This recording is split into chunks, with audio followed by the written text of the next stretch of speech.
حضرت ابوبکر صدیق سے سوال کیا گیا دینی چیزوں کے بارے میں نہیں، دینی معاملات میں آپ کو کیا پسند ہے یہ نہیں پوچھا گیا، کہا گیا دنیاوی معاملات میں آپ کو کیا چیز پسند ہے؟ کہتے ہیں 3 چیزیں پسند ہیں، 3 چیزیں مجھے دنیاوی بہت پسند ہیں۔ پوچھا گیا وہ کیا ہے؟ میرے عزیزو، ہم میں سے کوئی بھی صدیق اکبر کے مقام کو نہیں پہچان سکتا، کوئی پہچان نہیں پائے گا جس کے بارے میں رسول پاک صلی اللہ علیہ وسلم نے یہ فرما دیا کہ دنیا میں جس نے بھی میرے ساتھ بھلائی کی تھی میں نے سب کی بھلائی کا، ان کے احسان کا بدلہ چکا دیا سوائے ابو بکر کی۔ کون کہہ رہا ہے؟ کائنات کے آقا و مولا رسول پاک صلی اللہ علیہ وسلم فرما رہے ہیں میرے ساتھ ابو بکر نے جو احسان کیے یا جو اچھے معاملات کیے اس کا بدلہ تو اللہ قیامت کے دن ہی عطا کرے گا۔ باقی سب کے بارے میں حضور نے فرمایا میں نے دنیا میں سب کا دے دیا جو کچھ تھا۔ تو یہ ابو بکر صدیق ہیں۔ رسول پاک صلی اللہ تعالیٰ علیہ وسلم کے لیے ان کی زندگی پاک کا ایک ایک گوشہ اگر آپ دیکھیں، میرے عزیزو میں خلاصے کے ساتھ جاؤں گا، ان خلفاء کی سیرت کے 1000 گوشے ہیں، ہر گوشے کو بیان کیا جا سکتا ہے گھنٹوں پر۔ سیدنا ابو بکر صدیق رضی اللہ تعالیٰ عنہ، ان کی صداقت میں، ان کی تصدیق، ایمان کی تصدیق کرنے میں کوئی ثانی نظر نہیں آتا، جنگوں کی مہارت میں کوئی ثانی نظر نہیں آتا، فقر و فاقہ میں کوئی ثانی نظر نہیں آتا، عبادت و ریاضت میں کوئی ثانی نظر نہیں آتا، رائے و مشورے میں کوئی ان کا ثانی نظر نہیں آتا۔ بہت سارے گوشے ہیں صدیق اکبر کی زندگی کے، اسی طرح فاروق اعظم رضی اللہ تعالیٰ عنہ کی زندگی کے بھی ہزاروں گوشے ہیں۔ عدالت میں آپ کا کوئی ثانی نظر نہیں آتا، رعب و دبدبہ ایمان کا جو لوگوں کے دلوں پر تھا آپ کا، اس میں کوئی ثانی نظر نہیں آتا۔ خود میرے آقا صلی اللہ علیہ وسلم جن کے بارے میں فرمائیں عمر جس راستے سے گزرے شیطان نہیں آتا، یہ سب گوشے ان کی زندگیوں کے ہیں۔ کیا یہ حدیث پاک اس سے قبل نہیں بیان کی گئی کہ حضرت ابو بکر وہ ہیں جن کو جنت کا ہر دروازہ پکارے گا کہ یہاں سے داخل ہو جائیں؟ ایمان والوں کے لیے جنت کے 8 دروازے الگ الگ رکھے گئے ہیں۔ یہ ابو بکر صدیق ہیں رضی اللہ تعالیٰ عنہ جن کو جنت کا ہر دروازہ پکارے گا کہ یہاں سے آپ داخل ہو جائیں۔ ان کی فضیلت میں یہ سب چیزیں ہیں۔ حضرت فاروق اعظم کے بارے میں حضور صلی اللہ علیہ وسلم نے فرمایا میرے بعد اگر کوئی نبی ہو سکتا، ہوگا تو نہیں نا، ہو سکتا تو وہ عمر ہوتے۔ اتنی بڑی فضیلت ہے۔ یہ ساری فضیلتیں ہم نے بیان بھی کی، سنی بھی ہیں، لیکن مجھے جو آج کے حالات کے مطابق عرض کرنا ہے وہ خلاصہ جو نچوڑ ہے ان کی زندگی پاک کا، کہ سب سے خاص وصف کیا تھا یہ خلفائے راشدین کا، جن میں سے آج 2 کو میں اگر ذکر کروں، صدیق اکبر کی زندگی اور فاروق اعظم کی زندگی، ان دونوں کی زندگی کا اگر خاص کوئی وصف ہے تو وہ یہ ہے جو اقبال کی زبان میں ہے، ہمیں کرنی ہے شہنشاہ بطحا کی رضا جوئی، ہمیں کرنی ہے شہنشاہ بطحا کی رضا جوئی، وہ اپنے ہو گئے تو رحمت پروردگار اپنی۔ یہ ان کی زندگی کا خاص وصف تھا۔ وہ اگر دوڑتے بھی تو رسول کی رضا کے لیے، اٹھتے اور بیٹھتے بھی تو رسول کی رضا کا خیال کرتے۔ یہ صحابہ اکرام کی زندگی پاک کا خاص عنصر، یہ خلفائے راشدین کا۔ اور اسی کو تو اقبال نے کہا، علامہ اقبال نے یوں ہی ہوا میں تیر نہیں چلا دیا اپنے اشعار میں، یہ صحابہ کی زندگی سے پڑھ کر کے سیکھ کر کے ہی بتایا، بمصطفیٰ برساں خیش کے دیں ہم اوست، اپنے آپ کو رسول تک پہنچا دو، یہی دین ہے۔ اگر بہو نہ رسیدی تمام بولہبیس، اور اگر تم وہاں تک نہیں پہنچ سکے تو تمہاری زندگی ابو لہب کی طرح ہے، ابو لہب کی طرح ہے۔ تو یہ کہاں سے اس نے بیان کیا؟ شاعر مشرق نے کہاں سے بیان کیا؟ صحابہ کو دیکھا، ان کی زندگیوں کو دیکھا، تبھی تو بیان کیا۔ صدیق اکبر کو ہم پڑھتے ہیں تو یہی نظر آتا ہے کہ وہ ہر کام میں یہ سوچتے ہیں اللہ کے نبی راضی ہیں یا نہیں، اللہ کے نبی راضی ہیں یا نہیں۔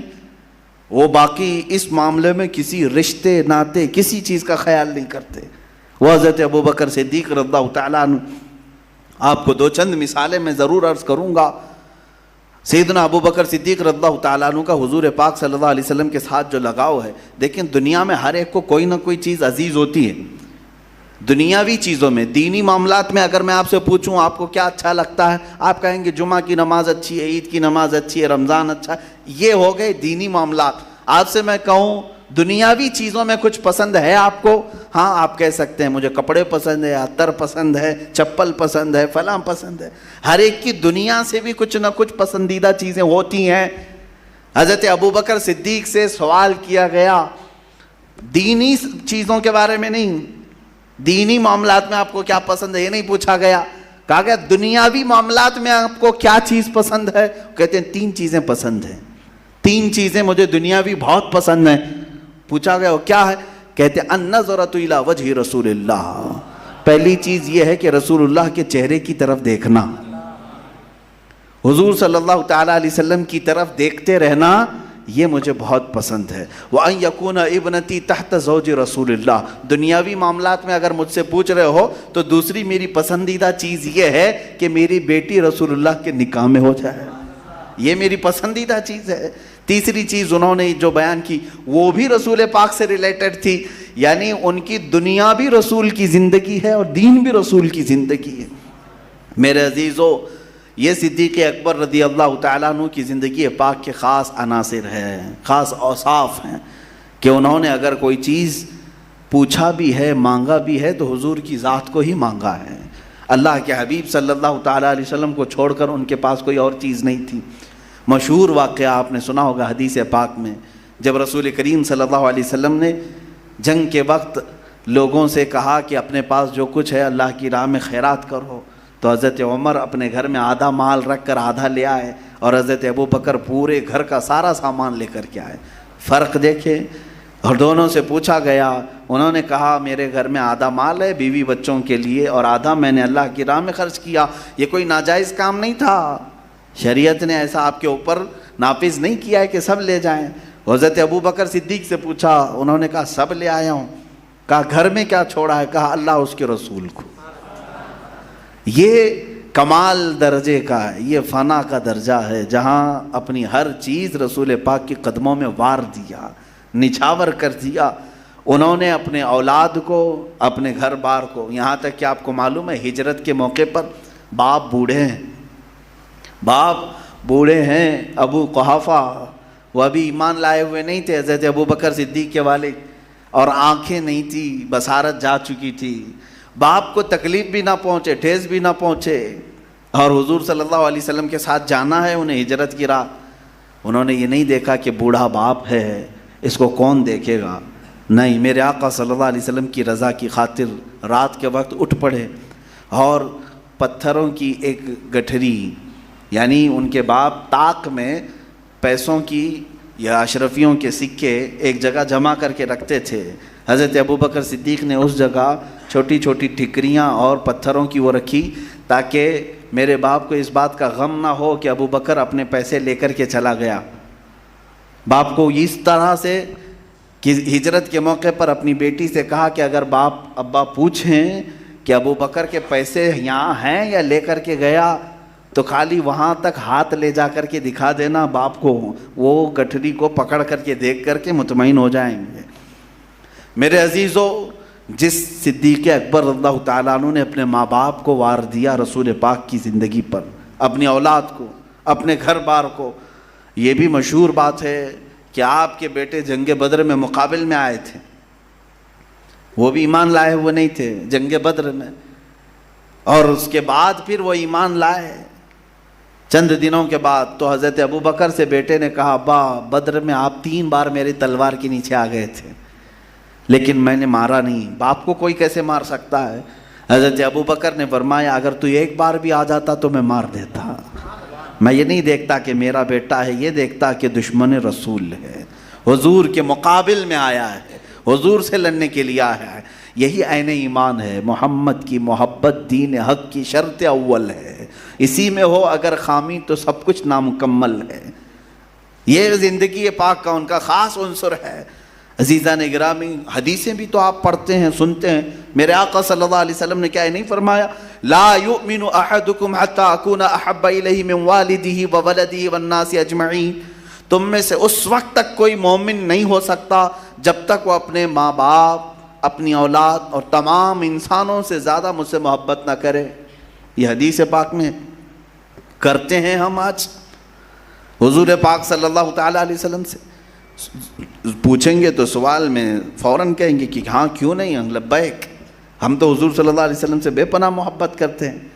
میرے عزیزو, اسی بات کو تو حضرت ابوبکر شبلی رحمۃ اللہ تعالیٰ علیہ نے فرمایا. حضرت ابوبکر شبلی سلسلہ قادریہ کے بڑے مشہور بزرگ ہیں, کہتے ہیں میری زندگی میں اگر سب سے ڈیفیکلٹ کوئی سوال ہے, سب سے مشکل کوئی سوال ہے, تو وہ یہ سوال ہے, اگر کسی نے مجھ سے پوچھ لیا کیا آپ رسول اللہ سے محبت کرتے ہیں, آپ رسول اللہ سے محبت, اب میں سوال کروں گا تو سارے لوگ فوراً جواب دیں گے, لیکن حضرت ابوبکر شبلی فرماتے ہیں کہ میرے لیے سب سے کٹھن سوال ہے یہ. کہا اس میں کیا ہے, مشکل سوال کیا ہے, جواب تو آسان ہے. کہتے ہیں یہی تو, اگر میں نہ کہہ دیا تو ایمان چلا جائے گا. بات صحیح ہے, اگر میں کہہ دیا اس سوال کے جواب میں نہیں, محبت نہیں کرتا, تو معاذ اللہ ایمان چلا جائے گا. اور اگر ہاں کہہ دیا تو پھر اعمال اور میرا دل ملامت کرے گا, کہاں محبت کا دعویٰ اور کہاں اعمال تیرے. وہ حضرت ابوبکر شبلی رضی اللہ تعالیٰ عنہ جو غوث اعظم رضی اللہ تعالیٰ عنہ کے دادا مرشد ہوتے ہیں سلسلے میں, وہ کہتے ہیں کہ میں اگر ہاں کہہ دوں تو ڈر لگتا ہے, دل ملامت کرے گا کہ حضور سے محبت کا دعویٰ تو کرتا ہے, تیرے اعمال کہاں ہیں اس طرح کے. اے میرے عزیزو, حضور اکرم صلی اللہ تعالیٰ علیہ وسلم سے محبت کا دعویٰ کرنا اور یہ کہنا کہ ہم اپنے ماں باپ, اولاد, بھائی بہن, سارے انسانوں سے زیادہ محبت کرتے ہیں, یہ زبانی اعتبار سے بڑا آسان ہے. پریکٹیکلی لائف میں اس کو عمل کر کے دکھانا یہ صرف ایمان والوں کا حصہ ہے, جو کمال ایمان کو پہنچے ہیں. کمال ایمان کو پہنچا ہو تو پھر اسے دولت بھی نہیں روک سکتی, اس کی اولاد بھی نہیں روک سکتی. محبت مصطفیٰ صلی اللہ علیہ وسلم میں کوئی چیز اس کے پاؤں کی بیڑی نہیں بن سکتی.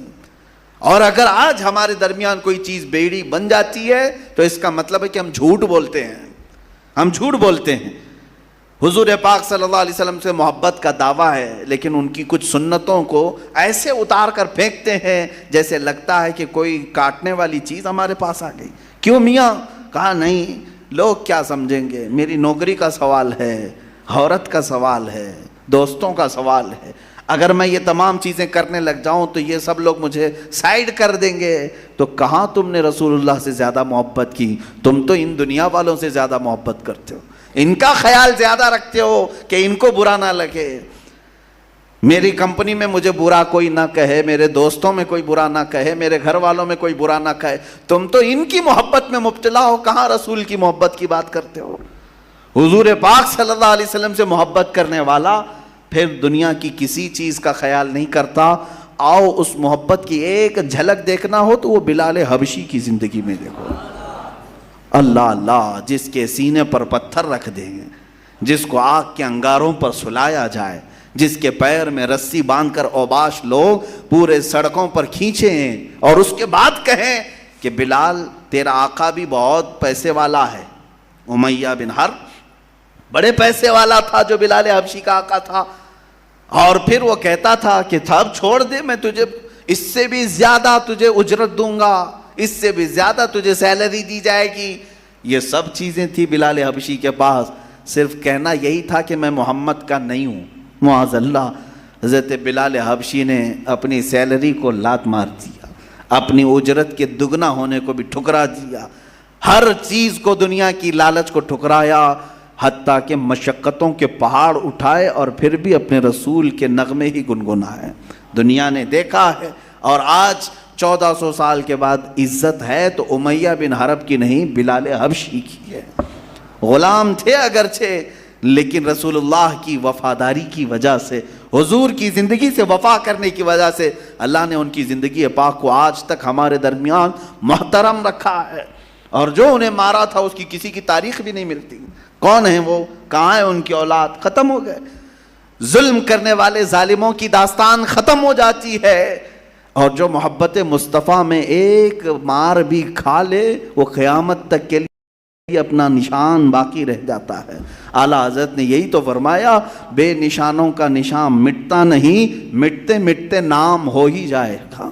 عزیزان گرامی، صدیق اکبر رضی اللہ تعالیٰ عنہ کی زندگی پاک کا جو خاص وصف ہے وہ یہی ہے، حضور اکرم صلی اللہ تعالیٰ علیہ وسلم کی رضا، کہ وہ اپنے ہو گئے تو رحمت پروردگار اپنی۔ اللہ کو راضی کرنے کا طریقہ قرآن نے کیا بتایا ہے؟ کیا یہ اچھا ایک یہاں بیچ میں رک کر کے میں کہوں گا، بعض لوگ یہ کہتے ہیں کہ یہ جو بریلوی لوگ ہیں ان کا معاملہ یہ ہے کہ یہ صرف رسول پاک صلی اللہ تعالیٰ علیہ وسلم کی بات کرتے ہیں اور اتنا بڑھاتے ہیں اتنا بڑھاتے ہیں اتنا بڑھاتے ہیں۔ یہ چیز ہمارے اوپر تھوپی جاتی ہے یا بولی جاتی ہے یا اس کو الگ زاویے میں پیش کی جاتی ہے۔ میں بتاتا ہوں، الحمدللہ ہم اہل سنت و جماعت حضور پاک صلی اللہ علیہ وسلم کا کثرت سے اگر ذکر کرتے ہیں تو وہ کسی کے کہنے سے نہیں، خود ہمارے خالق کے کہنے سے، خود رب ذوالجلال کے کہنے سے۔ اللہ رب العزت نے قرآن میں یوں کہہ دیا، قل ان کنتم تحبون اللہ فاتبعونی یحببکم اللہ۔ اے رسول اپنے غلاموں سے کہہ دیں اگر تم اللہ کی محبت چاہتے ہو، اگر تم سب اللہ کی محبت چاہتے ہو تو میرے پیچھے چلو۔ حضور کو یہ کہنے کا حکم آیا، آپ فرما دیں اپنے غلاموں سے کہ اگر تم سب اللہ کی محبت چاہتے ہو تو میرے پیچھے چلو، فاتبعونی، میری پیروی کرو۔ اور اس کے بدلے میں کیا ملے گا؟ حضور کے پیچھے چلنے سے، حضور کی بات کرنے سے قرآن کہتا ہے یحببکم اللہ، اللہ خود ہی تم سے محبت کرے گا، اللہ تم سے محبت کرے گا، یحببکم اللہ۔ ارے ہم یہاں چاہ رہے تھے کہ ہم اللہ کے قریب ہو جائیں، اور حضور کے پیچھے چلنے پر انعام یہ ہے کہ اللہ فرما رہا ہے اللہ خود تم سے محبت کرے گا۔ اسی لیے امام اہل سنت فاضل بریلوی نے یوں فرمایا ہے، خدا کی رضا چاہتے ہیں دو عالم۔ پوری دنیا کس کی رضا چاہتی ہے؟ اللہ راضی ہو جائے، اللہ راضی ہو جائے۔ خدا کی رضا چاہتے ہیں دو عالم، اور خدا چاہتا ہے رضائے محمد صلی اللہ تعالیٰ علیہ وسلم۔ رسول پاک صلی اللہ علیہ وسلم اگر راضی ہیں تو ٹھیک ہے۔ اسی لیے قرآن کے اوراق آپ اٹھا کر کے پڑھیں، آپ سے گناہ ہو جائے، بخشنے والا کون ہے؟ اللہ ہے۔ توبہ کس کی بارگاہ میں کی جاتی ہے؟ اللہ کی بارگاہ میں۔ ہر مسلمان یہ جانتا ہے گناہ ہوئے تو سزا اور جزا دینے والا کون ہے؟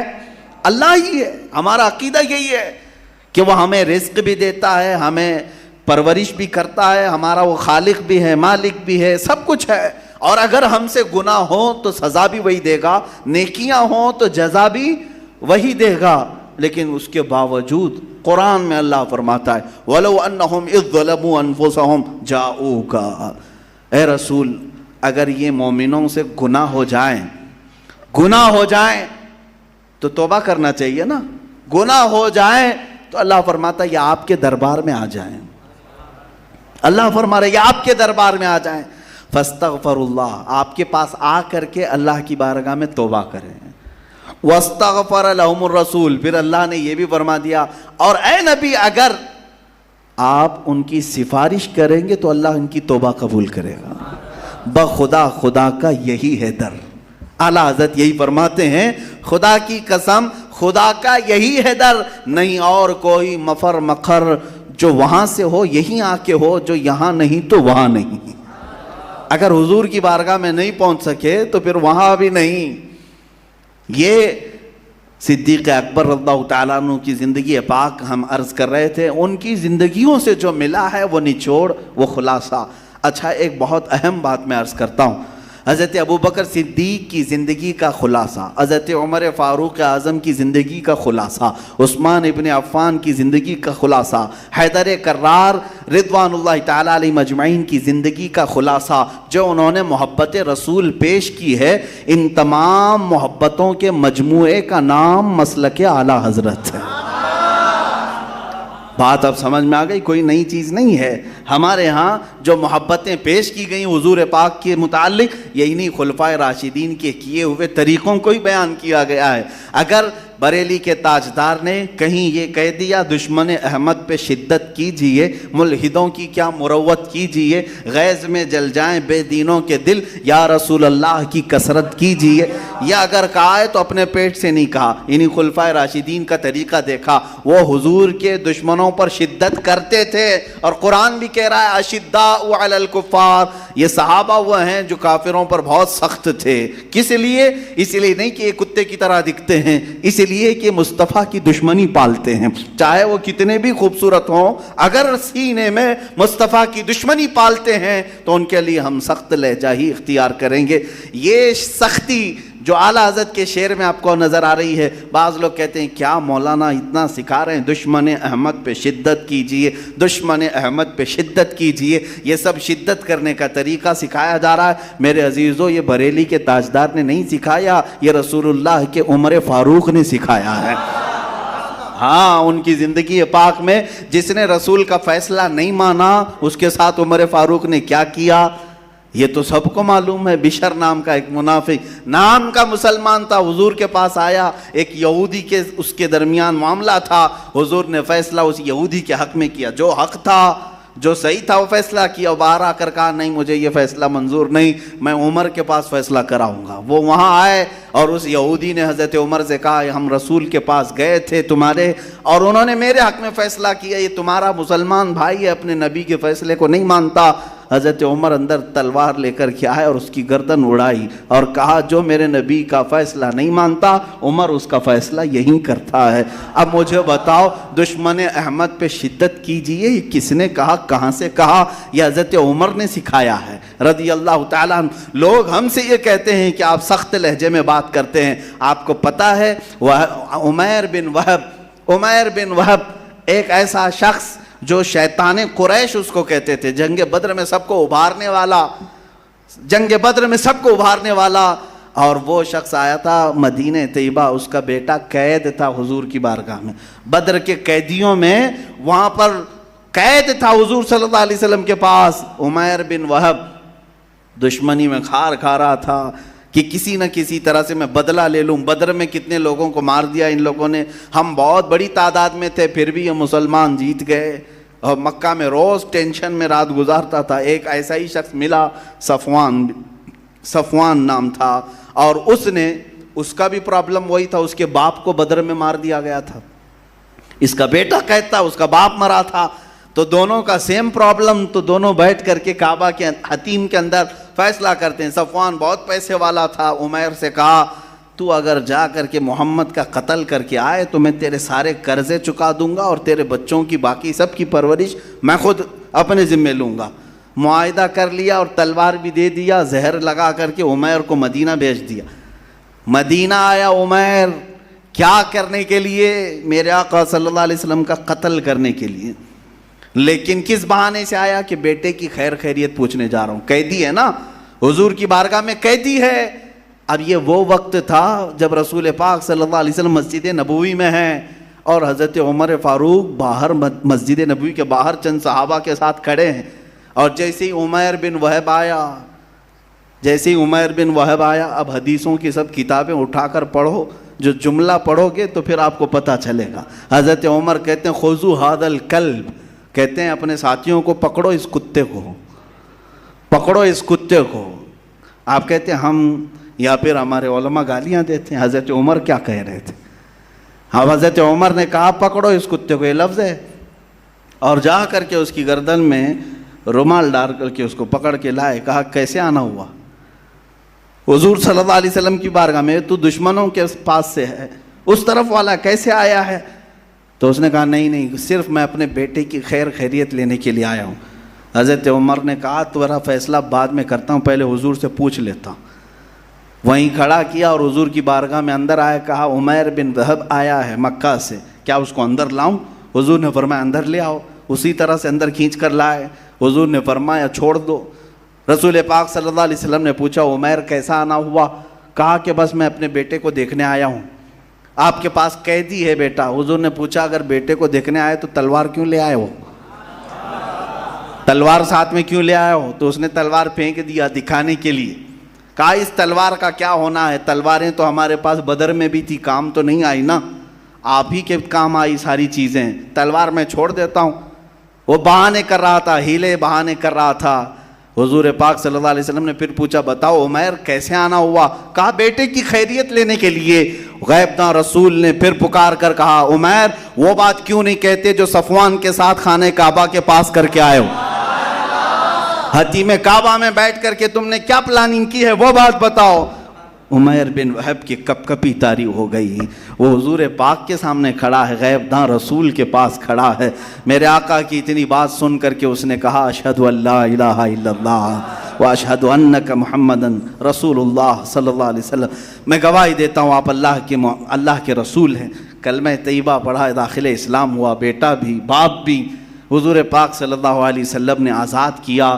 حضرت عمر جو گمچھا ڈالے تھے، رومال ڈالے تھے، اب گلے میں ہاتھ ڈال کر باہر لے آتے ہیں، گلے میں ہاتھ ڈال کر باہر لے آتے ہیں، اور جو صحابہ کھڑے تھے ان کے سامنے جو کہتے ہیں یہ سکھایا ہے عمر فاروق نے مسلک کیا ہونا چاہیے، تمہارا مذہب اور مسلک کیا ہونا چاہیے۔ کہتے ہیں واللہ انی لخنزیر احب الی، کہتے ہیں تھوڑی دیر پہلے اس سے تھوڑا سا اچھا مجھے خنزیر لگتا تھا، خنزیر غلیظ جانور۔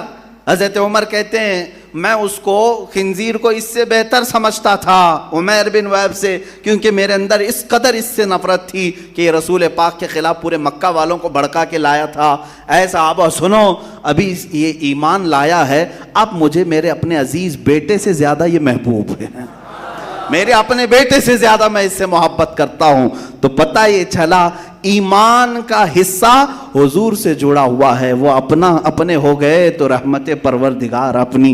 اسی لیے حضرت تاج الشریعہ رحمت اللہ تعالیٰ علیہ نے فرمایا ہے نبی سے ہو جو بیگانہ اسے دل سے جدا کر دیں، پدر مادر برادر جان و مال ان پر فدا کر دیں۔ ہاں اگر وہ حضور کا ہے تو ہمارا ہے، اور اگر حضور سے اس کی کوئی چپکلش ہے تو پھر وہ ہماری ماں سے پیدا کیوں نہ ہوا ہو، دودھ میں سے مکھی کی طرح ہم نکال دیں گے۔ یہی ہمارے ایمان کا رشتہ ہے، اسی پر ہماری زندگی بھی گزرتی ہے۔ صدیق اکبر رضی اللہ تعالیٰ عنہ اور حضرت عمر فاروق رضی اللہ تعالیٰ عنہ دونوں کی زندگی میں جو خاص عنصر نظر آتا ہے وہ یہی ہے، محبت مصطفیٰ صلی اللہ علیہ وسلم۔ اچھا، ان دونوں نے حفاظت بھی کیسے کی ہے؟ کسی کو پر مارنے نہیں دیا، کسی کو بارگاہ رسالت مآب صلی اللہ تعالیٰ علیہ وسلم میں کوئی سوراخ کرنے تک نہیں دیا۔ آپ کو پتہ ہے مسجد نبوی شریف میں حضور صلی اللہ علیہ وسلم کی وفات کے بعد حضرت عمر کا معاملہ یہ تھا، حضور تو قبر انور میں ہے نا، حضور قبر انور میں ہیں، یہ سب لوگ آج سنیں۔ حضرت عمر اگر بیٹھتے مسجد نبوی میں، مسجد بڑی ہے، کہیں کونے میں کوئی بات چیت کر رہا ہوتا، کہیں کوئی ادھر ادھر بیٹھ کر کے بات چیت کر رہے ہوتے، کنکریاں اٹھا کر کے ان کو مارتے ہیں، کنکریاں اٹھا کر کے مارتے، اور یہ کہتے کہ کس کی آواز مسجد میں بلند ہوئی، کیا اسے خبر نہیں ہے کہ اللہ کے رسول آرام کر رہے ہیں، اللہ کے رسول آرام فرما رہے ہیں۔ یہ ظاہری زندگی کی بات نہیں کر رہا ہوں، وفات کے بعد حضرت عمر مسجد نبوی میں کسی کو بلند آواز سے بات کرنے نہیں دیتے تھے، کبھی بات کرنے نہیں دیتے تھے۔ میرے عزیزو، یہ عقیدہ بھی وہیں سے ہم نے سیکھا ہے، تو زندہ ہے واللہ، تو زندہ ہے واللہ، میری چشم عالم سے چھپ جانے والے۔ سیدہ عائشہ صدیقہ رضی اللہ تعالیٰ عنہ کسی کو میخ مارنے نہیں دیتی تھی، وہاں آس پاس میں کوئی دیوار میں میخ مارے، زور آواز آئے تو آپ منع کرتی کہ رسول پاک صلی اللہ علیہ وسلم آرام فرما ہے، یہاں بلند آواز آئے گی تو ایمان کا خطرہ ہے، ایمان جانے کا خطرہ ہے۔ یہ حضرت عمر فاروق رضی اللہ تعالیٰ عنہ کا ادب تھا، اور حضرت صدیق اکبر رضی اللہ تعالیٰ عنہ کا بھی ادب یہی ہے۔ میرے عزیزو، ان کی زندگیوں میں کوئی بھی اگر خاص وصف تمہیں نظر آتا ہے تو حضور کے ارد گرد گھومتا ہی نظر آئے گا۔ آپ کو میں بتاؤں، جہاں آج مسجد نبوی شریف میں محراب ہے میرے آقا صلی اللہ علیہ وسلم، محراب ہے، آج بھی ہے، وہ محراب بھی ہے، منبر بھی ہے۔ حضور اکرم صلی اللہ علیہ وسلم جہاں کھڑے ہو کر کے نماز پڑھاتے تھے وہ محراب آج بھی موجود ہے، منبر قریب میں ہے۔ لیکن حضرت ابوبکر صدیق جب خلیفہ بنے تو جانتے ہیں، اب مثال کے طور پر یہ محراب ہے، اگر میں یہ نماز پڑھانے کے لیے کھڑا ہوا تو یہاں میں کھڑا ہوا اور سامنے ادھر سجدہ کر رہا ہوں، یہی ہوتا ہے۔ حضرت ابوبکر صدیق رضی اللہ تعالیٰ عنہ نے اپنی اس خلافت کے زمانے میں محراب کی دیوار کو آگے سے نکال کر پیچھے کر لیا، تھوڑا پیچھے کر لیا۔ کہا، پوچھا کیوں؟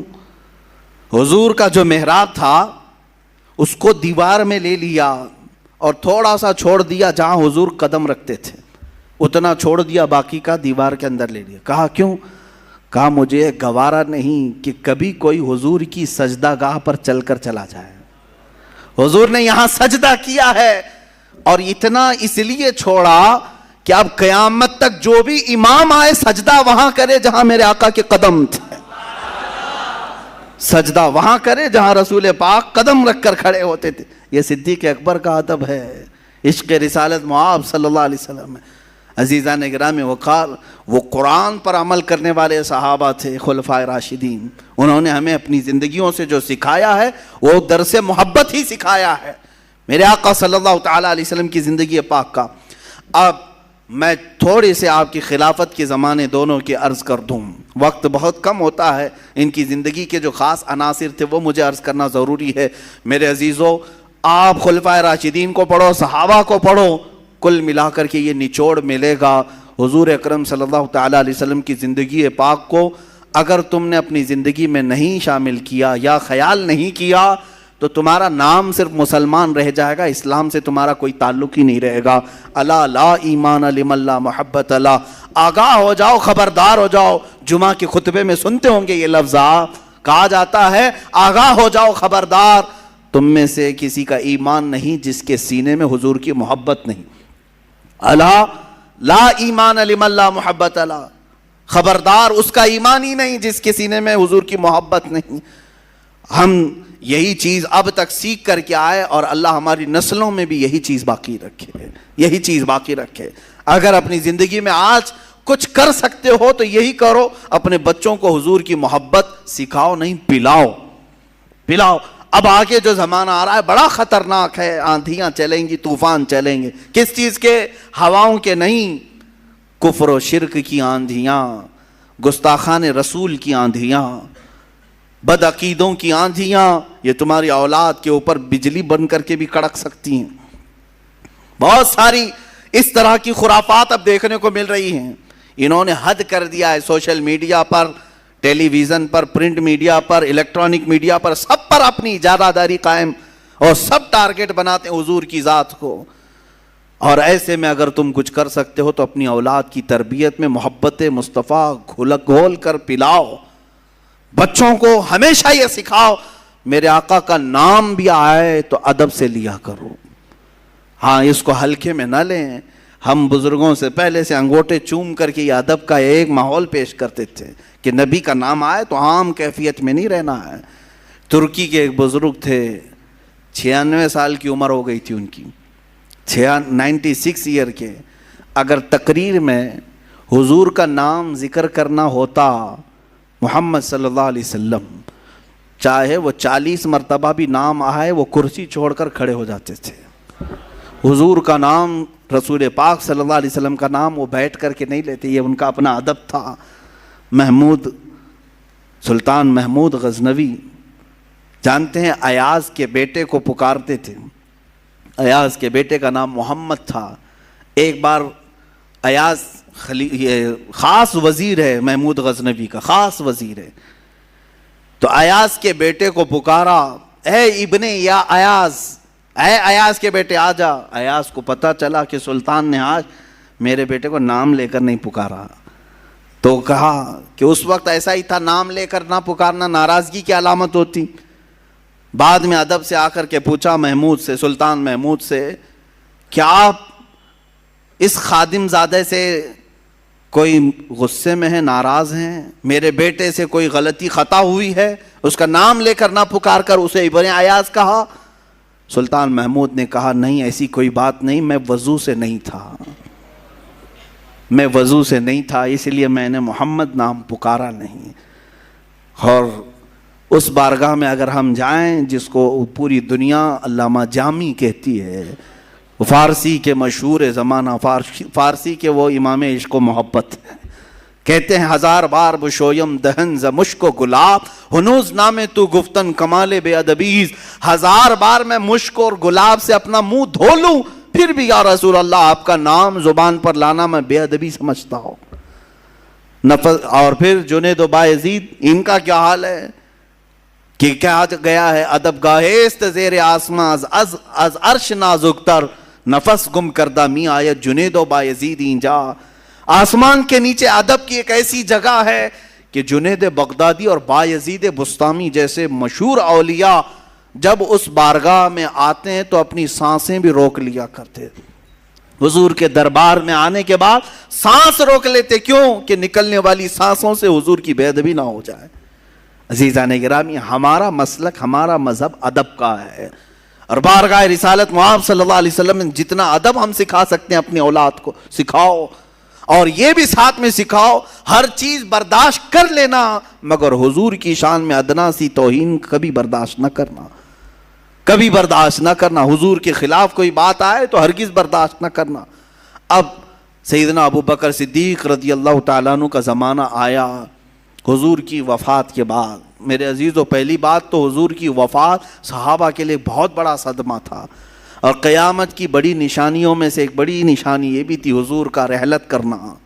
رسول پاک صلی اللہ تعالیٰ علیہ وسلم کی وفات صحابہ پر جو بجلی بن کر گری تھی اس کو الفاظ میں بیان کرنا بھی مشکل ہے. صحابہ کی کیفیت کیا تھی اس وقت؟ اگر بیڑا کسی نے سنبھالا تھا تو حضرت ابو بکر صدیق نے. صحابہ مغموم تھے، غمگین تھے، پریشان حال تھے، مسجد میں ساکت و جامد بیٹھے تھے. صدیق اکبر اللہ تعالیٰ عنہ نے ممبر پر چڑھ کر کے خطبہ دیا اور حضور کی تعریف بیان کرنے کے بعد کہا، اے صحابہ تم اللہ کی عبادت کرتے تھے یا محمد صلی اللہ علیہ وسلم کی؟ سبوں نے کہا اللہ کی. کہا پھر اٹھو، وہ اللہ کل بھی زندہ تھا، اب بھی زندہ ہے، ہمیشہ زندہ رہے گا. محمد صلی اللہ علیہ وسلم اس کی طرف سے پیغام لے کر کے آئے تھے، انہوں نے اپنا کام مکمل کر دیا، وہ اپنے رفیق اعلیٰ کے پاس چلے گئے، اور جو ان کے پاس واپس ملنا چاہتا ہے وہ ان کے قدم قدم ان کے نقوش پا کی اقتدا کرے، ان کے قدموں کے پیچھے چلے. پھر صدیق اکبر کے اس خطبے نے امت کو اٹھایا، صحابہ نے آپ کے ہاتھ پر بیعت کی، خلافت راشدہ یہاں سے شروع ہوئی. سب سے پہلا چیلنج جو آیا حضرت ابو بکر صدیق کے سامنے، وہ کون سا چیلنج تھا؟ اللہ اللہ کیسے امتحانات ہوئے حضرت ابو بکر کے. ایک لشکر حضرت اسامہ بن زید کی سپہ سالاری میں ملک شام جا رہا تھا، اس میں بہت صحابہ تھے، اور اچانک مسیلمہ کذاب، ایک شخص ہے مسیلمہ نام کا، اس نے اپنے نبی ہونے کا دعویٰ کر دیا کہ محمد صلی اللہ علیہ وسلم کے بعد میں نبی ہوں. وہ جھوٹا نبی بن گیا، جھوٹی نبوت کا دعویٰ کیا. اب اس کے بھی بہت سارے پیروکار ہو گئے، بہت سارے لوگ اس کے بھی ماننے والے ہو گئے. ایک چیلنج وہ تھا. اور حضرت ابو بکر صدیق رضی اللہ تعالیٰ عنہ کے زمانے میں یمن کے علاقے میں اور ایک فتنہ برپا ہو گیا. ایک اور جھوٹا نبوت کا مدعی اسود عنسی تھا. کئی محاذ آپ کے سامنے ایک ساتھ کھڑے ہو گئے، ایک ساتھ آ گئے. لیکن صحابہ کہتے ہیں کہ حضرت ابو بکر کی پیشانی پر کبھی بل تک نہیں آتے تھے. اتنے بڑے بڑے محاذ ہیں. حضور کی وفات ہوئی ہے، ایک اور جماعت نکل پڑی جو زکوٰۃ کا انکار کرنے لگے ہیں. کہا اب سے ہم زکوٰۃ نہیں دیں گے. زکوٰۃ کے منکرین بھی، مسیلمہ کذاب کے پیروکار بھی، جھوٹی نبوت کا دعویٰ کرنے والے. یمن میں اسود عنسی کا ایک محاذ، ملک شام میں حضرت اسامہ بن زید کے لشکر کو بھی بھیجنا ہے. چار محاذ اچانک سامنے آئے. کون فیصلہ لے گا ایسے وقت میں؟ کون فیصلہ لے گا؟ عزیزان گرامی وقار، حضرت ابو بکر صدیق وہ تنہا پختہ ایمان والے تھے. حضرت عمر آ کر کے وہاں مشورہ دے رہے تھے کہ حضرت ابو بکر سے کہ تھوڑا اس کام کو ڈیلے کر لیں، پہلے یہ کام کر لیں گے. حضرت ابو بکر صدیق نے کہا، اے عمر وہ جوش کہاں چلا گیا تمہارا جو مکہ میں ہوتا تھا ایمان لانے کے بعد؟ تو حضرت عمر کہتے ہیں میں نے دیکھ لیا حضرت ابو بکر کا سینہ ایمان سے بھرا ہوا ہے، ایمان سے بھرا ہوا ہے. سبوں نے تصدیق کر دی. چاروں محاذ پر حضرت ابو بکر صدیق نے ہر ایک کو بھیجا. ملک شام اسامہ بن زید گئے، یمن کا محاذ سر کرنے کے لیے خالد بن ولید گئے، اور پھر اس کے مسیلمہ کذاب کے خلاف 1200 سے زیادہ صحابہ گئے، جس کو جنگ یمامہ کہتے ہیں. کئی ہزار صحابہ یہاں پر بھی گئے. لیکن جانتے ہیں یہ جنگ یمامہ جس میں مسیلمہ کذاب کے خلاف جنگ لڑی گئی تھی، اللہ اللہ، میں بھی وہی پڑھ رہا تھا جنگ یمامہ کو، پھر کسی وقت میں تفصیل سے بیان کروں گا. یہ وہ جنگ تھی جو ختم نبوت پر ڈاکہ ڈالنے والوں کے خلاف تھی. سب سے پہلی جنگ ہے. جنہوں نے حضور کی ختم نبوت کا انکار کیا، صحابہ مدینے سے چل پڑے، اور جب جنگ ہوئی تو جانتے ہیں 1200 صحابہ شہید ہوئے تھے اس میں. 1200 صحابہ جن کے، اور بعض روایت میں 700 صحابہ جو سب کے سب حافظ قرآن تھے، شہید ہو گئے. پورے میدان میں بکھرے ہوئے تھے، کئی کی گردنیں الگ، کئی کے سر الگ، کئی کے دھڑ الگ، کئی کے ہاتھ پیر جدا، سب پورے میدان میں بکھرے ہوئے تھے. لکھنے والوں نے، روایت لکھنے والوں نے دیکھا اور کہا جتنے بھی وہاں پر لاشیں تھیں ہم نے دیکھا سب کے چہرے مسکرا رہے تھے، سب کے چہرے چمک رہے تھے، سب کے چہرے دمک رہے تھے. کیوں نہ چمکیں، کیوں نہ دمکیں؟ اس لیے کہ وہ جس کے لیے جان دے رہے تھے وہ کوئی معمولی شخصیت نہیں تھی. جب وفات کے وقت وہ آ جائیں تو سارا درد بھی ہلکا ہو جائے. عزیزان گرامی، یہ جنگ یمامہ میں اتنی بڑی شہادتیں ہوئی. صدیق اکبر رضی اللہ تعالیٰ عنہ نے اس محاذ کو بھی سر کر لیا. مسیلمہ کذاب کو اسی وحشی صحابی نے، جن کا نام وحشی ہے، جنہوں نے حضرت امیر حمزہ کو قتل کیا تھا، وہ ایمان لائے بعد میں، اور وہی ذریعہ بنے مسیلمہ کذاب کو قتل کیا. وہ کہتے تھے میں جب ایمان نہیں لایا تھا تو اسلام کے ایک بڑے عظیم بطل جلیل بہادر کا قتل کیا. اسلام لایا تو مسیلمہ کذاب کو قتل کر کے میں نے پرانا کفارہ ادا کر لیا. حضور پاک صلی اللہ علیہ وسلم کی اس نبوت پر ڈاکہ ڈالنے والے کا خاتمہ ہوا، اسود انسی کا خاتمہ ہوا. اسامہ بن زید کا جو لشکر گیا تھا وہ بھی فتح مبین سے ہمکنار ہو کر واپس آیا. صدیق اکبر رضی اللہ تعالیٰ عنہ کے 2 سالہ خلافت کا زمانہ ایسا ہے جو سنہری فتوحات ہیں. جس جگہ حضرت ابوبکر صدیق نے بھیجا وہ فتح یاب ہو کر کے لوٹا. آپ کی زندگی پاک میں اسلامی سلطنتیں وسیع ہوتی رہیں، بڑھتی رہیں.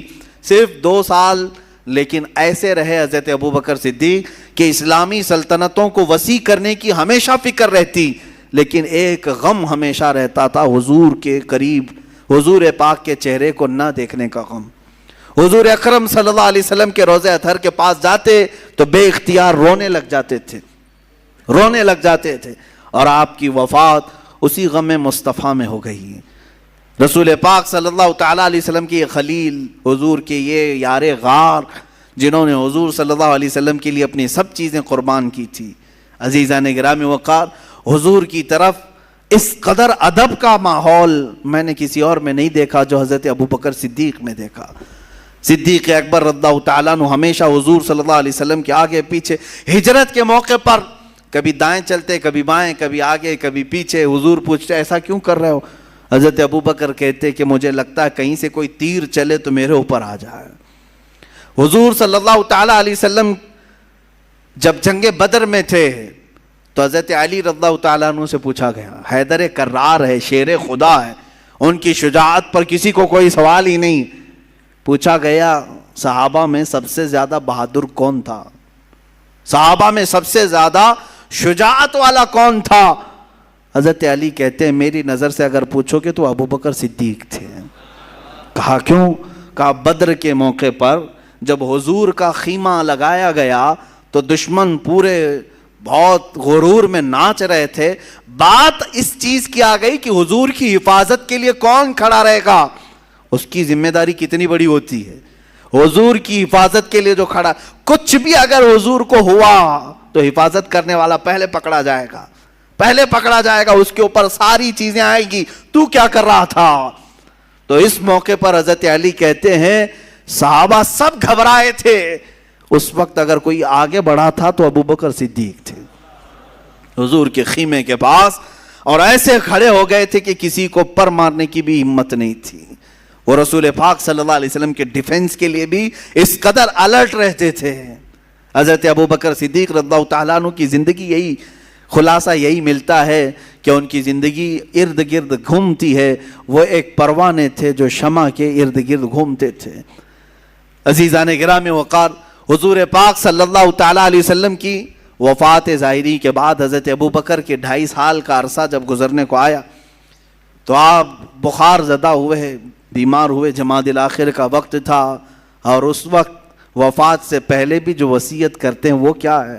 کہتے ہیں میرا جنازہ نہلا دھلا کر غسل کفن دے کر جنازہ حضور کے روضے کے پاس رکھ دینا، اور پوچھنا، اجازت لینا کہ آپ کا خلیل، آپ کا دوست آپ کے ساتھ دفن ہونے کی اجازت چاہتا ہے، اگر اجازت مل جائے تو مجھے اندر دفن کرنا حضور کے حجرے میں، ورنہ جنت البقیع میں عام مسلمانوں کے ساتھ دفن کر دینا۔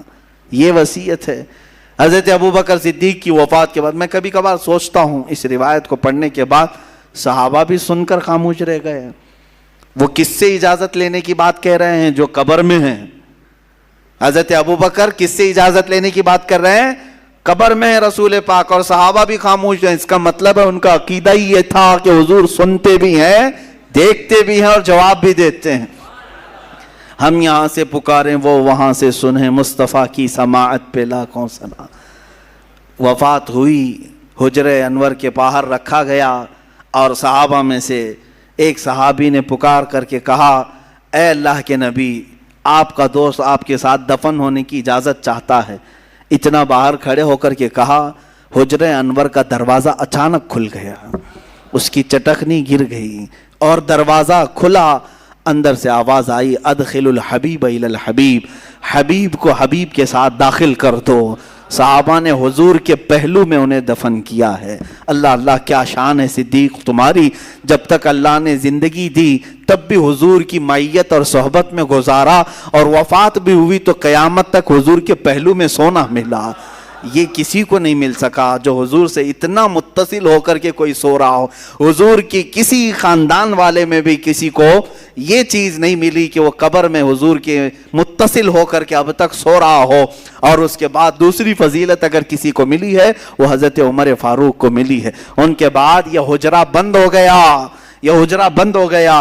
حضور بادشاہ اعظم آرام فرمائے، پہلو میں دونوں وزیر آرام فرمائے۔ میرے آقا فرماتے ہیں اتنا ہی نہیں میرے عزیزو، حضور فرماتے ہیں قیامت کے دن جب سور پھونکا جائے گا، سارے لوگ اٹھائے جائیں گے میدان محشر میں۔ جانتے ہیں آپ ترتیب کیا ہوگی؟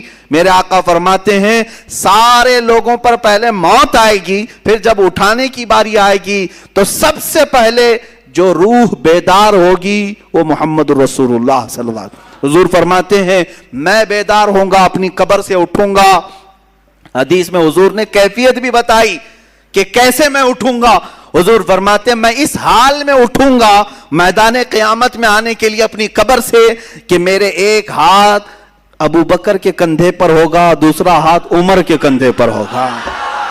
اس شان میں وہ دولہا تشریف لا رہے ہوں گے۔ حضور صلی اللہ علیہ وسلم میدان قیامت میں بھی آئیں گے تو ابو بکر و عمر کے ساتھ آئیں گے۔ پھر دیکھنا ان کالے چہروں کا کیا ہونا ہے، جو صدیق کو گالیاں دیتے ہیں، جو فاروق اعظم کو گالیاں دیتے ہیں، جو حضرت عثمان غنی رضی اللہ تعالیٰ عنہ کو گالیاں دیتے ہیں۔ تمہاری خیر نہیں ہوگی، تمہیں اگر حضور کے پاس آنا بھی ہوگا تو ان دونوں وزیروں کا سامنا کرنا بھی ہوگا۔ اور میرے آقا صلی اللہ علیہ وسلم ان کی محبت کو ترجیح دیا کرتے، اکثر بیان بھی فرماتے۔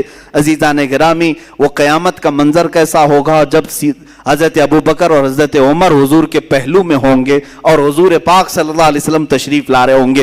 یہ نہیں فرمایا حضور نے کہ انبیاء کرام کے جھرمٹ میں حضور تشریف لائیں گے، بلکہ قیامت کے دن بھی اپنے غلاموں کے ساتھ ہی تشریف لائیں گے۔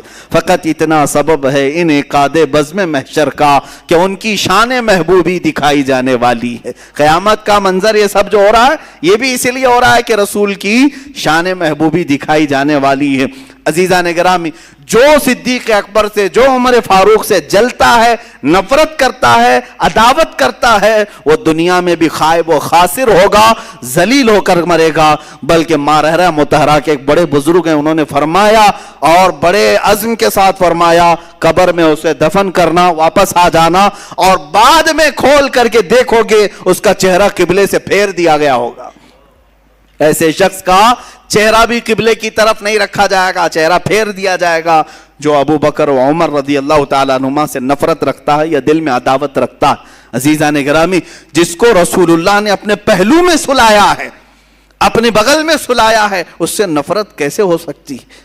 ہاں، یہ بات ضرور ہے کہ یہ خلفائے راشدین جس طرح سے ہمارے لیے ایمان کا حصہ ہیں، دین کا حصہ ہیں، ان سب کی محبت یکساں رکھو. کسی میں بھی ادھر ادھر کرو گے تو پھر تمہارا ایمان بھی ڈگمگائے گا، تمہارا ایمان بھی ڈگمگائے گا. مجھے انشاءاللہ العزیز کل دو باقی خلفائے راشدین کی سیرت پر میں مختصر عرض ضرور کروں گا. حضرت عثمان غنی رضی اللہ تعالیٰ عنہ اور حضرت حیدر کرار رضی اللہ تعالیٰ عنہ. حضرت ابوبکر صدیق کی وفات کے بعد سیدنا عمر فاروق رضی اللہ تعالیٰ عنہ کی جو خلافت کا زمانہ ہے وہ تاریخ اسلام میں سب سے روشن زمانہ ہے. 10 سال کا جو زمانہ ہے یہ بہت روشن زمانہ ہے. اسی زمانے میں پورا ملک مصر فتح ہوا ہے. یہی حضرت عمر کا زمانہ ہے جس میں قیصر و کسریٰ بھی ٹوٹ گئے. قیصر و کسریٰ، روم کا بادشاہ قیصر کہلاتا تھا، ایران کا بادشاہ کسریٰ کہلاتا تھا. 2 سپر پاور طاقتیں تھی اس زمانے کی. اس زمانے میں اگر کوئی امریکہ اور رشیا کو سمجھتا ہے تو اس زمانے میں روم اور ایران یہ 2 بہت بڑے سپر پاور طاقتیں تھیں.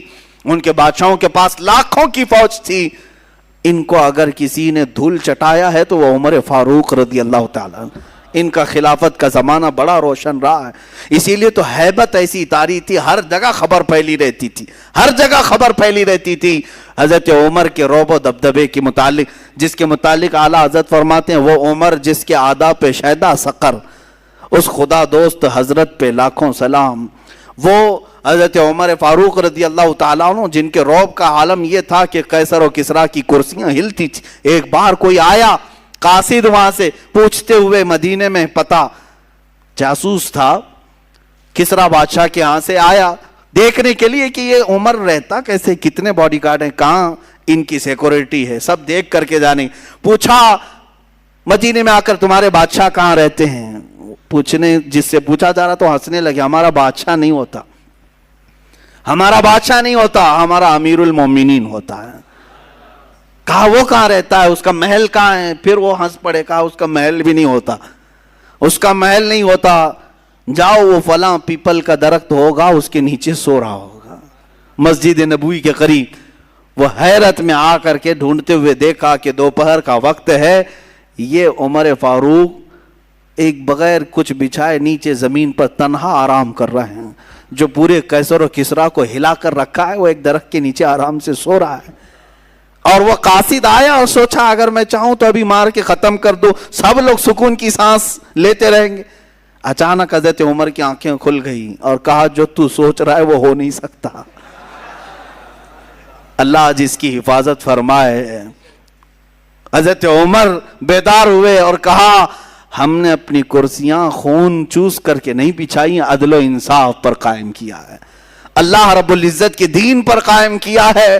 میرا مولا جب تک چاہے گا ہماری حفاظت کرے گا.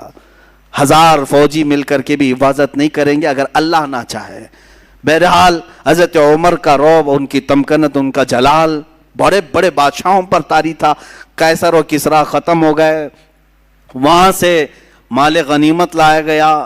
حضرت عمر فاروق کا ہی زمانہ تھا اور وہ بشارت بھی حضور نے حضرت سراقہ کو جو دی تھی. سراقہ یہ وہ شخص ہے جو ہجرت کے موقع پر حضور صلی اللہ علیہ وسلم کا پیچھا کرتے ہوئے آ گیا تھا. واقعہ بڑا طویل ہے. حضور نے پیچھے مڑ کر دیکھا یہ گرفتار کرنے آیا ہے مجھے ابو بکر کو.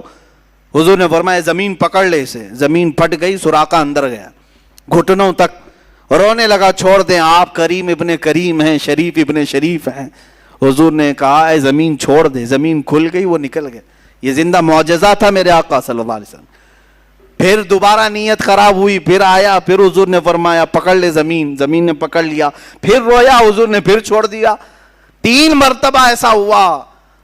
وہ کیا لالچ تھی، مکہ میں اعلان ہوا تھا جو محمد اور ان کے ساتھی کو پکڑ لائے گا اسے 100 اونٹ دیے جائیں گے انعام میں. 100 اونٹ کا مطلب ہوا کہ اس زمانے کی 100 کوئی بڑی کاریں دے دی جائیں گی. لالچ تو ہر ایک کو ہوتی ہے، تو وہ بھی نکل پڑا تھا 100 اونٹ لینے کے چکر میں.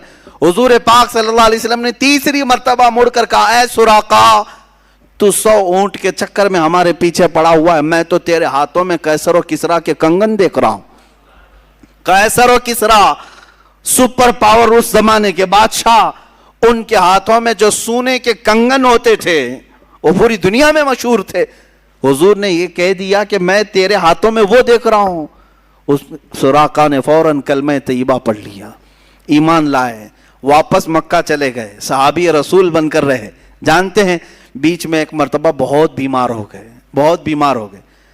قیصر و کسریٰ ابھی فتح نہیں ہوئے تھے, ملک روم بھی نہیں, ملک ایران بھی فتح نہیں, اور حضرت سراقہ رضی اللہ تعالیٰ عنہ بیمار اتنے ہو گئے کہ لوگ ان کی عیادت کے لیے آنے لگے کہ آخری وقت آ گیا, بہت بیمار. جب لوگ آنے لگے تو حضرت سراقہ جلال میں آ گئے, کہا کائے کو تم سب میرے گھر آ رہے ہو, میں ابھی مرنے والا نہیں ہوں, تم سب جاؤ. کہا کہ بیماری آخری وقت کو پہنچی ہے. کہا ہونے دو, مجھے میرے آقا کی بات پر یقین ہے. حضور نے فرمایا قیصر و کسریٰ کے کنگن تمہارے ہاتھ میں دیکھ رہا ہوں, ابھی تک تو وہ آئے نہیں, اس کا مطلب ہے میں مروں گا نہیں. حضور کی بات پر یقین صحابہ کا دیکھیں, اور ہوا بھی یہی کہ اس بیماری سے وہ افاقہ پا گئے. حضرت عمر فاروق کا ہی زمانہ تھا, خلافت عمر تھی. اس زمانے میں صحابہ کی ایک فوج ایران بھی گئی, روم بھی فتح کر لیا, اور اس کے بعد وہ کسریٰ بادشاہ کی سلطنت ٹوٹ کر بکھر گئی. وہاں سے جب مال غنیمت آیا تو مدینے پہنچایا گیا, اس میں وہ کنگن بھی تھے, حضرت عمر کے پاس لائے گئے. کنگن تو کسی کو پہننا جائز نہیں, سونے کی بنگڑی ہو, انگوٹی ہو, کسی کو پہننا جائز نہیں. حضرت عمر کے پاس لایا گیا, آپ نے اٹھایا اور کہا حضور نے جس چیز کو حلال کیا وہ قیامت تک کے لیے حلال ہے, جس چیز کو انہوں نے حرام کہا وہ قیامت تک کے لیے حرام ہے, مگر میرے مصطفیٰ نے بشارت دی تھی سوائے سراقہ کے پھر قیامت تک کسی کے لیے پہننا جائز نہیں. یہ کہہ کر کے وہ کنگن لے گئے, حضرت سراقہ کو پہنایا, اور حضور کی یہ بشارت پوری ہوئی. چند ہی دنوں کے بعد حضرت سراقہ کی وفات بھی ہوئی. یہ قیصر و کسریٰ کی سلطنت کو سر کر لینا میرے عزیزو, حضرت عمر کے زمانے میں جو قیصر بھی گیا, کسریٰ بھی گیا, آج تک پھر دوبارہ وہ سپر پاور آ نہیں سکا, دوبارہ پھر وہ ملکوں میں سپر پاوری آ نہیں سکی. حضرت عمر کے زمانے میں یہ داخل اسلام ہوئے, یہ علاقے مسلمانوں کے اندر آئے. اسی طرح مصر کا پورا ایجپٹ جو آج ہے, مصر کو حضرت عمرو بن عاص کی فوج کو بھیج کر کے حضرت عمر کے زمانے میں ہی فتح کیا گیا تھا. اور اسلام کی روشن تاریخ میں اگر میں بتاؤں آپ کو, حضرت عمر کے ان 10 سالوں میں ایک بہت بڑی فتح کوئی ہوئی تھی تو وہ بیت المقدس کی فتح تھی. بیت المقدس قبلہ اول مسجد اقصی یہ حضرت عمر فاروق کے زمانے میں فتح ہوا, اور سب سے پہلے وہاں پر مصلی بچھایا حضرت عمر فاروق نے نماز پڑھائی ہے. سیدنا عمر ابن خطاب رضی اللہ تعالیٰ عنہ کی آج بھی نشانیاں موجود ہیں وہاں پر, آج بھی ہیں, اور انہوں نے عدل و انصاف قائم کیا, اور ان کا یہ روشن زمانہ تھا. خرافات کو ختم کیا, بہت ساری بےہودگیوں کو ختم کیا, حرام چیزوں کو بند کیا. آپ جانتے ہیں ملک شام میں, مدینہ کہاں ہے, ملک شام کہاں ہے, ملک شام میں گزرنے والے ایک فوجی رات کے وقت ایک دیہات سے گزر رہے ہیں. شام اور مدینے کا سفر کتنا ہے, 1000 کلومیٹر سے زیادہ ہے, اور ملک شام کے کسی ایک دیہات سے فوجی گزر رہے ہیں. رات کے وقت ایک گھر کے اندر سے آواز آ رہی ہے, ماں بیٹی سے کہہ رہی ہے دودھ میں تھوڑا پانی ملا دو. بیٹی کہتی نہ, عمر کی خلافت کا زمانہ ہے. کیا کہہ رہی ہے, حضرت عمر کی خلافت کا زمانہ ہے, انہیں معلوم ہو جائے گا. یہ حضرت عمر مدینے میں بیٹھے ہیں اور دیہات کے گھر میں بھی عدل و انصاف قائم ہے. یہ خلفائے راشدین کا زمانہ تھا. عزیزان گرامی وقار, اس حضرت عمر کے زمانے میں بہت ساری فتوحات ہوئیں. مصر فتح ہوا, یمن, عراق اور ملک شام, بیت المقدس, فلسطین, یہ سب علاقے اسلام میں داخل ہوئے, فتوحات کو بڑھایا. ان سب چیزوں کے باوجود آپ کی زندگی کا اگر کوئی خاص وصف تھا, وہ کیا کہتے ہیں, جب یہ 6 بڑی بڑی کنٹریاں, ایران, روم, اتنے بڑے بڑے ملکوں کو فتح کر لیا. اس زمانے کی الگ الگ روایتیں, 36 لاکھ اسکوائر کلومیٹر پر حکومت قائم ہوئی. بعض نے کہا 17 لاکھ, بعض نے کہا 24 لاکھ, جو بھی رہی, جتنی بھی سلطنت قائم ہوئی اسلام کی, تنہا حضرت عمر فاروق کی نگرانی چل رہی تھی. لیکن اس کے باوجود بھی فخر اور گھمنڈ اور غرور نہیں کیا. لوگوں کو بلا کر کے کہا, اے لوگوں سنو, میں وہی عمر ہوں جو خطاب کا بیٹا بچپن میں 2 بکریاں صحیح سے لائن میں نہیں لگا پاتا تھا, اور میں اپنے باپ سے مار کھاتا تھا. میرا باپ مجھے مارتا تھا کہ بکریاں صحیح سے لگا نہیں پاتا، اور آج یہ 6 ملکوں کو اگر تنہا کوئی عمر ہانک رہا ہے تو یہ قدم رسول کی برکت ہے، یہ قدم رسول کی برکت ہے۔ یہ وہی صحابہ کا نعرہ تھا، جب تک بکے نہ تھے تو کوئی پوچھتا نہ تھا، یا رسول اللہ تم نے خرید کر ہمیں انمول کر دیا۔ ان کو جو عزت ملی، اوج ثریا پر جو پہنچے ہیں، یہ صرف برکت رسول پاک صلی اللہ علیہ وسلم کی نسبت کی تھی۔ سیدنا عمر ابن خطاب رضی اللہ تعالیٰ عنہ عشق رسالت معاذ صلی اللہ علیہ وسلم کے ایک پیکر تھے، ادب رسالت کے بھی پیکر تھے، زندگیوں کے بہت سارے ان کے گوشے ہیں، صدیق اکبر کے بھی اور حضرت عمر فاروق رضی اللہ تعالیٰ عنہما کے بھی۔ بس میں آخر میں یہ سلام ان کے بارگاہ میں ضرور پیش کروں گا کہ ان کی زندگیاں ہم سب کے لیے عبرت ہیں، ہم سب کے لیے نمونے عمل ہیں۔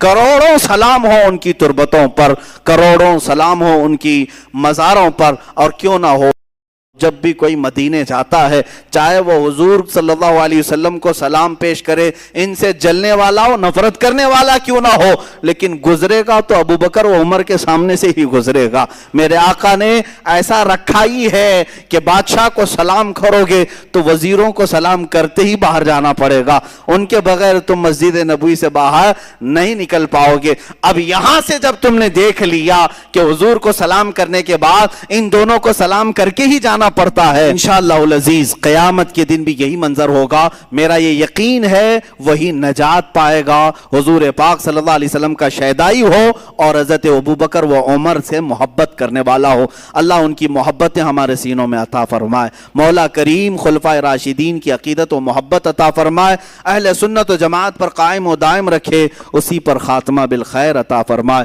وآخر دعوانا ان الحمدللہ رب العالمین۔